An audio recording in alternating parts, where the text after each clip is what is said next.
Hello there. Well, I'm very excited today because I really do feel we should have a close look at what is called the letter to the Hebrews. If you remember, we looked at all Paul's letters, and the reason we didn't look at Hebrews then, when we were thinking through those wonderful, wonderful documents, is because it's thought that it's very highly unlikely that this letter was written by Paul. The style of it, the contents of it are very different to Paul's writings. And also, it's not really much of a letter. It doesn't start with a salutation. It doesn't have, apart from a few bits right at the end, it doesn't have much in the way of personal stuff in it. But what it does seem to be, overall, is a letter to Jews or Hebrews, Jews who had become Christians and were possibly even second generation Christians. And the writer sees a great danger in them turning back to their old Jewish roots and Jewish ways. And he is trying to encourage them and convince them and teach them how radically different faith in Jesus is to the old Jewish ways. And it is a wonderful letter. Well, if it may not be a letter. Some people think it's a written sermon or a warning, a lengthy warning, and it was not, as far as we know, sent to a specific group of people, but certainly the writer knew them. There are even those who dare to think that the reason this has no name put to it is that it was written by a woman. And none of that really matters, except to say that it is such a valuable, really, really valuable letter, to be read almost alongside Galatians, in its arguments and in its encouragement to us. Hebrews, I think, if Hebrews is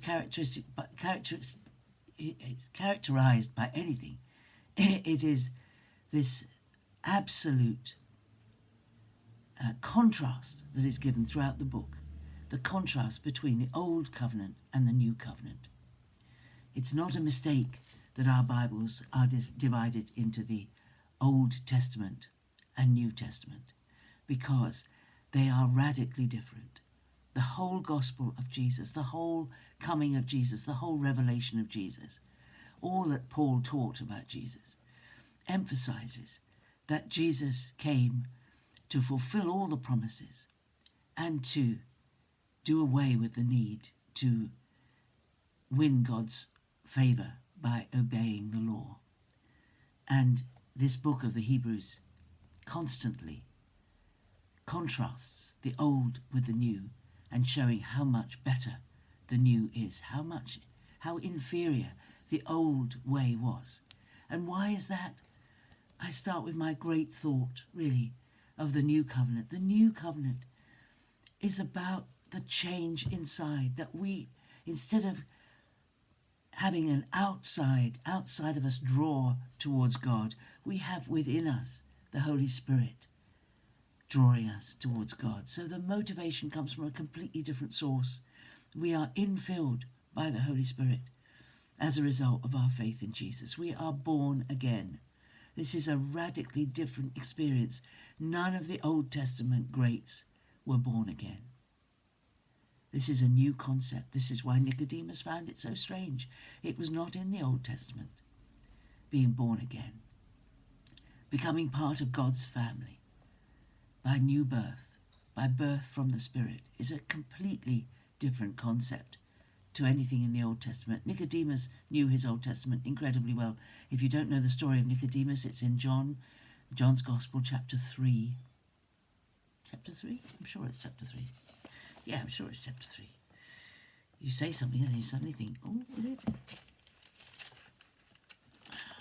Yes, Nicodemus, the new birth. Do have a read of the first 21 verses of John 3. And this was a radically new statement. Nicodemus was so puzzled by it that he said, well, You can't go back into your mother's womb and be born again. What are you talking about?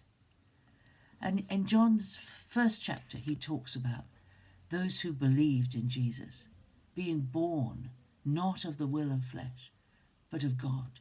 This was a new idea, completely new understanding of what God had done.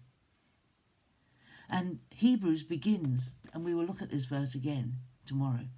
Hebrews begins with this wonderful statement. In many and various ways, God spoke of old to our fathers by the prophets. But in these last days, he's spoken to us by a Son. Here's the contrast already. The prophets were God's messengers. This is the Son. This is the Son, the heir, whom he appointed the heir of all things, through whom also he created the world. He, that is the Son, reflects the glory of God and bears the very stamp of his nature, upholding the universe by his word of power. In these last days he has spoken to us by a Son. Here it's such a contrast. In the old it was a message conveyed by trusted messengers. In the new it was a message conveyed by the Son, by the second person of the Trinity, by God himself in the person of his Son. What a radical difference. We should place much, much more weight on the things Jesus did and the things he said than anything else in the Old Testament, and it's one of the reasons why I really think the way that those in the Church of England do things is wonderful, because when they have readings from the scriptures in their service books, there's an Old Testament reading, they have the Psalms, of course, and they have readings from the letters or the rest of the New Testament, and then they have the Gospel reading. And when they have the Gospel reading, they stand in respect and honour of the Gospels, because the Gospels are the core of our faith. The Gospels, the words Jesus spoke, the things Jesus did, these are the final revelation of God. In these last days, he has spoken to us by his Son. And we have to be very, very careful not to add anything to what Jesus taught. He is the Son who gave God's final message. That's my thought for today. I'll see you again tomorrow. God bless you. Bye-bye.